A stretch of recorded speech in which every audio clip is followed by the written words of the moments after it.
And the answers are all in there, as well as with Monty Python. What can I say? In our lit class, we had a Monty Python demonstration type thing to show one of the things we were learning. And I got very excited because I could chime into the conversation and be like, well, Eric Idle here. Were you the only kid that knew that, though?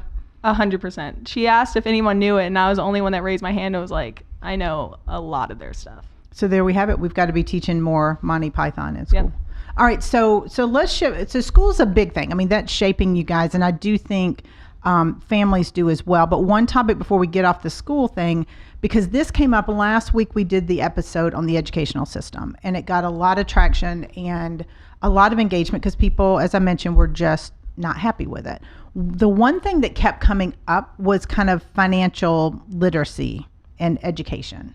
And I know we heard that from a lot of comments both before and after things. So what are you guys learning about finances? Because what we're hearing is people get out of school and they're like, I don't know how to balance a checkbook. I don't know anything about debt or taxes. What are they teaching you guys? They pretty much only have like a semester-long econ class, which kind of teaches you investments and how all the cash and stuff work. Like how deep are y'all going though? That's in senior year, so I really don't know, but I don't think we're going. So we're going to teach you this like the minute before you leave home. Yeah. And the last time we did anything financially was a one-day field trip to BizTown in 6th and 7th grade where we would get assigned a job in like a little town, so you could be like the CEO of Wells Fargo or something, and you could... Because that's a job you get right out of college. Exactly. So you could go around investing and you could learn about that stuff. But I remember nothing from those one-day field trips down to Atlanta. Okay. So I think that's part of the problem is if you're not teaching at school, it's got to be learned at home. And not everybody has parents or families that have the history to teach that.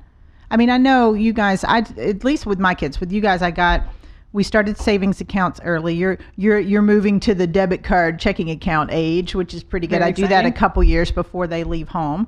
Very exciting. Mia's going to have her own little debit card to run around. Right now, she's still connected to mom's debit card. To my debit card, which is not as fun. So, I mean, my hope as a parent is by the time you leave home, which is 2 years, and by the time your sister leaves home, which I don't know. It's a long time from now, but that you guys know how to, take care of yourself. I feel like they should offer that in school, but I don't know if it would be a class that would be like mandatory to take. And if it wasn't, should be? I think it should be, but they can make econ like a year longer and do like a year-long class of a semester. Yeah. But if they do like a whole different finances class and you get to like choose it, no kid is going to choose finances over like AP sports history. Well, why? All right, but people are going to have to do finance. I mean, I feel like financial basics, like Finances 101, personal finance, which includes debt, taxes, budgeting. I feel like that should be mandatory. I mean, as a parent, I feel like mandatory. Given your background, you definitely think it should be mandatory. Yes. But like people my age would much rather learn how like Jordan Bennington and Yadier Molina are like best players in leagues, but they don't really want to know how to reference how to balance a checkbook. Well, you need to. I mean, no offense to Bennington, but he's not going to be playing for a while. I mean, he might be. We never know. I know. Pretty young. But he is young. But still, it is knowing that Jordan Bennington. All right. The only reason I know this is because you guys know who he is. Mm-hmm. For those you guys don't know, he is a hockey player. Yep. That plays for the St. Louis Blues. Mm-hmm. He's the goalie. Precious. Just precious. And we love him.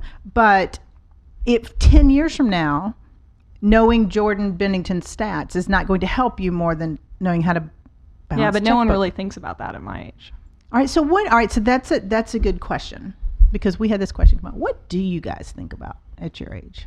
I would say the general population. Yeah, let's take you and your awkwardness out of it. We'll get there, but what are most kids your age thinking about?